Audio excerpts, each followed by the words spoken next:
Hello students, कैसे हैं आप लोग। उम्मीद करते हैं आपकी पढ़ाई बहुत अच्छी चल रही होगी और आप मन लगाकर मेहनत कर रहे होंगे।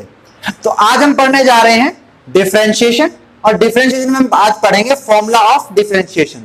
तो चलिए स्टार्ट करते हैं मोशन इन स्ट्रेट लाइन का लेक्चर नंबर 8। डिफरेंशिएशन, डिफरेंशिएशन नाम से ही समझ में आ रहा होगा। डिफरेंशिएशन, डिफरेंशिएट करना है ना, उसको तोड़ देना, या it means finding the slope of tangent. आप पिछले लेक्चर्स में कर्व लाइंस देख के आ चुके हो, स्लोप पॉजिटिव कहां होता है, नेगेटिव कहां होता है, सारा देख के आ चुके हैं। तो यहां पर सीधे भाषा में कहें तो फाइंड करना स्लोप किसी भी टेंजेंट का, किसी भी ग्राफ में कहीं पर भी एप्लीकेबल हो सकता है। यहां पर तुम पोजीशन टाइम ग्राफ ले सकते हो, वेलोसिटी टाइम ग्राफ ले सकते हो, एक्सेलरेशन टाइम ग्राफ ले सकते हो। सभी में एक ही कॉमन सी चीज है कि finding the slope of the tangent. Tangent जैसे मान लिया ये कोई कर्व दे रखा है, अपने को ग्राफ दे रखा है और यहां से कुछ इसका टेंजेंट इस तरह से आएगा, है ना। तो यहाँ पे अगर इसमें थीटा मान लूं तो थीटा यहाँ पर मैं स्लोप कैसे निकालते हैं, टेन थीटा से। अब टेन थीटा यहाँ पर क्या होगा, D Y by D X, है ना भाई। इसको अगर मैं इस तरह से ट्राइंगल बना लो तो इसके सामने वाला ये परपेंडिकुलर, इसके ये वहां यहाँ पे बेस। अब ये वाई है तो ये वाला वाई है तो ये वाला भी वाई होगा, और ये वाला तो एक्स पहले से ही है। और टेन थीटा होता है परपेंडिकुलर अपॉन बेस, तो परपेंडिकुलर ये वाला यानी कि डी वाई, और अपॉन में क्या है बेस, तो यानी कि डी एक्स। ठीक, अब इस केस में थीटा जो है ये लेस देन 90 है, ये 90 से छोटा है। तो लेस देन 90 होगा तो पॉजिटिव स्लोप आता है, ये अपने को पता है। तो यहां पर टेन थीटा कैसा आएगा, पॉजिटिव आएगा। ठीक, इसी को बोलते हैं अपन डिफरेंशिएशन। आज इस केस में देखें, यहां पर मान लिया एक पॉइंट ए है, एक पॉइंट बी है, एक पॉइंट सी है और एक पॉइंट डी है। तो यहां पर अगर मैं इस पॉइंट का स्लोप देखूं यहाँ पे ऐसे, तो ये कुछ थीटा बन रहा होगा यहाँ पे। अब इस केस ए में यानी कि टेन थीटा किसके, ए के केस में, ए के केस में क्या होगा, ये थीटा जो है ये 90 कहीं यहाँ बन रहा होगा, है ना। तो ये 90 से ज्यादा है, 90 से ज्यादा यानी कि नेगेटिव, 90 से छोटा पॉजिटिव। और अगर थीटा 90 से ज्यादा है और 180 से कम है तो क्या होगा, यहाँ पर स्लोप नेगेटिव होगा। ये बातें आपको पता होंगी, जहां तक है पिछले लेक्चर में मैं कवर कर चुका हूं। तो यहाँ पे थीटा नेगेटिव होगा तो यहाँ पे अगेन लिख देंगे, क्या आएगा, तो वही D Y by D X, लेकिन ये कैसा आएगा, नेगेटिव आएगा। वही बात करूं अगर मैं बी पॉइंट पे, तो यहाँ पर कुछ ऐसा जा रहा होगा, है ना, ऐसे स्ट्रेट लाइन जा रही होगी। तो यहाँ पर दो केस हो सकते हैं, यहाँ पर या तो 0 हो सकता है या 180 हो सकता है। अब 10 की वैल्यू 0 में और 180 में, दोनों में ही 0 होती है। अच्छा, मान लिया 0 पे 0 है, 180 पे -0 का तो कोई मतलब ही नहीं है ना। तो tan थीटा निकालना है किसका, बी पॉइंट का। तो यहाँ पर dy बाय जो dx की वैल्यू आएगी वो आएगी 0। और अगर सी केस में देखें तो यहाँ पर स्लोप कुछ ऐसे आएगा, इस तरह से। अब ये दिख रहा होगा आपको कि 90 यहाँ पर है तो ये 90 से छोटा है, 90 से छोटा मतलब पॉजिटिव। तो यहाँ पर अगर मैं tan थीटा लूं किसका, किसके केस में, सी के केस में, तो जो dy बाई dx है वो हमारा पॉजिटिव होगा। ठीक, अब डी पॉइंट पे देखूं, डी पॉइंट पे स्लोप फिर से इस तरह से आएगा। टेंजेंट मतलब यही होगा ना, मान लिया सर्कल है, इस सर्कल है और इसको मैं ऐसे टच करके कोई लाइन निकाल दूं, ये टेंजेंट है, ये टेंजेंट है ना। ये चीज तो आपको क्लियर होगी। तो यहां से ये टेंजेंट मैंने डाल दिया। अब टेंजेंट यहाँ पर tan थीटा डी पॉइंट का क्या होगा, भाई यहाँ पर तो फिर से बी वाला केस आ गया ना, जैसा यहाँ पर था वैसा यहाँ पर है। तो D Y by D X यहाँ पर भी क्या हो जाएगा, 0। क्लियर।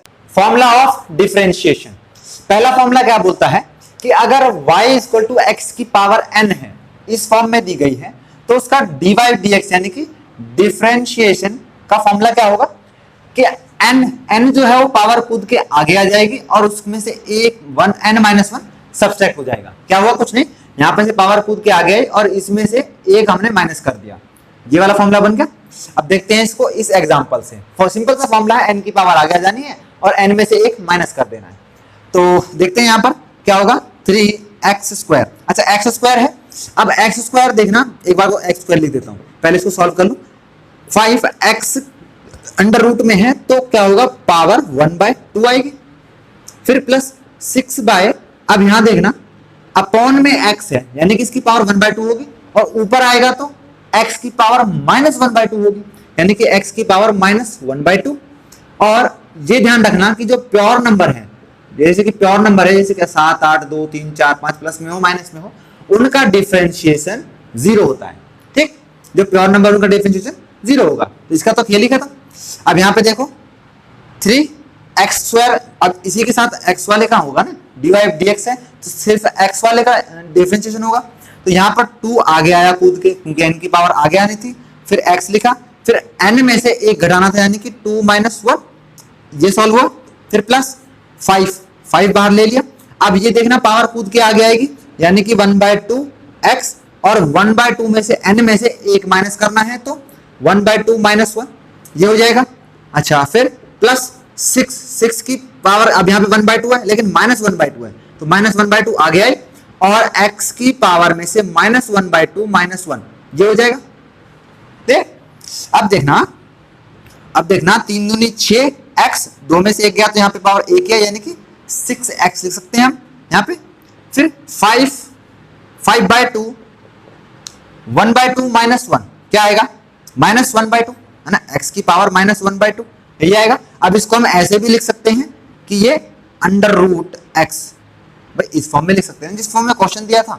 फिर प्लस करें यहाँ पे कितना आएगा, ये तो 3 आ जाएगा, और यहाँ पर -1/2 माइनस यानी कि प्लस हो जाएगा है ना, तो ये आएगा 3x, सॉरी माइनस है ना यहाँ पे, तो -3x ये होगा आपका सॉल्यूशन। ये इस तरह से आपका आएगा डिफरेंशिएशन। पहली आइडेंटिटी हमारी, या पहला फॉर्मूला ये था। दूसरे में क्या है, y = sin x। अगर y = sin x दे रखा है तो dy/dx जो होगा उसका डिफरेंशिएशन cos x होगा, है ना। ध्यान रखना यहाँ पे पॉजिटिव है, कुछ नेगेटिव वगैरह नहीं, कंफ्यूजन हो जाती है इंटीग्रेशन में और डिफरेंशिएशन में। साइन का सीधा सीधा cos बनेगा, जैसे कि अगर यहाँ पर दे रखा हो ये sin 2x का दे रखा है और मैं इसका dy/dx करूं तो क्या आएगा, cos 2x तो आ गया, लेकिन यहाँ पर x के साथ कुछ मल्टीप्लिकेशन में है तो ये कूद के सीधा बाहर आ जाएगा, तो इसका डिफरेंशिएशन होगा 2 cos 2x। ठीक है, ये ध्यान रखना 2 cos 2x। इस केस में यहाँ पर बाहर मल्टीप्लिकेशन उतने से होगी जितने के पास एंगल से x से मल्टीप्लाई होगा। ठीक है, जैसे y = sin 3x + 5। अब 3x + 5 को हम कुछ नहीं कर सकते, मतलब ही नहीं कोई। यहाँ पर क्या करना है, dy/dx। अब देखना यहाँ पर sin का तो cos हो जाएगा, cos ठीक है, और जो 3x के साथ 3 मल्टीप्लिकेशन था तो यहाँ पर आ गया 3, तो इसका डिफरेंशिएशन आएगा 3 cos 3x + 5। क्लियर। नेक्स्ट है इफ y = cos x, अगर हमें दिया हो तो dy/dx क्या हो जाएगा, -sin x। देखना sin का cos है, प्लस में cos का माइनस साइन है, ये क्या पढ़ रहे हैं, डिफरेंशिएशन। डिफरेंशिएशन में cos का माइनस साइन है। क्लियर। अब यहाँ पर एक एग्जांपल से समझते हैं इसको। यहाँ y = cos 2x - 3 है। अब 2x - 3 यहाँ पर dy/dx करोगे तो क्या आएगा, भाई cos का तो माइनस साइन हो गया और एंगल तो हमारा वही रहेगा 2 - 3x। अब x के साथ -3 मल्टीप्लिकेशन हो रहा है तो यहाँ पर जो वैल्यू है वो विद साइन रखनी है, वहां पर भी विद साइन ही रखनी थी। ठीक है, तो ये माइनस माइनस प्लस हो गया, तो यहाँ पर आया क्या, 3 sin 2 - 3x। क्लियर। ध्यान रखना विद साइन रखना, x के साथ जो है वही आगे आएगा, और साइन ये माइनस माइनस प्लस हो गया तो इसका ओवरऑल क्या आ गया, 3 sin 2 - 3x। क्लियर। नेक्स्ट अगर y आपको 10x की फॉर्म में मिल जाए तो dy/dx क्या हो जाएगा, sec square x। ठीक। फिफ्थ में क्या है, y = अगर cot x दे देते तो cot का माइनस cosec स्क्वायर हो जाएगा, और बाकी जो हमारी प्रॉपर्टी है वो वैसी की वैसी रहेंगी सारी। फिर सिक्स्थ में है y = sec x, तो sec x का क्या होगा, sec x तो वैसे का वैसा रहेगा, बस उसके साथ 10x से मल्टीप्लाई हो जाएगा, सिंपल। और सेवंथ में है y = cosec x, तो यहां पर cosec का माइनस cosec आएगा और उसके साथ cot x मल्टीप्लाई होगा। इन दोनों में आप रिलेट कर सकते हो, sec x into 10x और cosec का minus cosec into cot x। Clear. Next है y = log e x। अब यहां पर x क्या है, नेचुरल लॉग, और e क्या है, नेचुरल बेस। ठीक, इसकी वैल्यू क्या होती है, 2.71 है ना। या इसको हम सीधा सीधा log e x को हम ln x भी बोल देते हैं, इसको भी नेचुरल लॉग ही बोलते हैं। ठीक है। अब इस चीज को समझने के लिए हम इस एग्जाम्पल का सहारा लेंगे, या कुछ भी लगा लो, एग्जाम्पल लगा लो, कंसेप्ट लगा लो। 2 की पावर 3 यानी कि 2 गुणा 2 करूंगा तो 8 आएगा, यानी कि यहाँ पर 2 की पावर 3 पे 8 आ रहा है। तो यहाँ पर अगर log 2 क्या है, बेस, यानी कि बेस की पावर 2 है और लाना कितना है 8, ये क्या है, नेचुरल लॉग x है ना। बेस की पावर 2 है, लाना 8 है, कितनी बार मल्टीप्लाई करना पड़ेगा, 3 बार, 1 2 3। ये कंसेप्ट है इसका, देखना log की पावर 2 यानी कि 2 के में कितनी बार मल्टीप्लाई करें कि 8 आ जाए, यानी कि 3। ऐसे ही अगर log की जो बेस है वो 2 है और जो नेचुरल लॉग है वो 16 है, तो यहाँ पर 2 को कितनी बार मल्टीप्लाई करें कि 16 आ जाए, यानी कि 2 गुणा 2 गुणा 2 गुणा 2, 2 दूनी 4 दूनी 8 दूनी 16, यानी कि 4 बार मल्टीप्लाई करना पड़ेगा। तो log 2 16 का आएगा 4।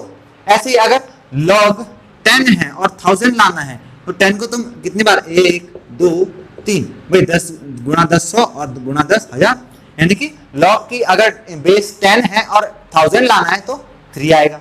ऐसे अगर log 3 1 हो, भाई 3 बेस है और 1 लाना है, क्या करोगे, 3 की पावर 0 कर दो, 1 आ जाएगा।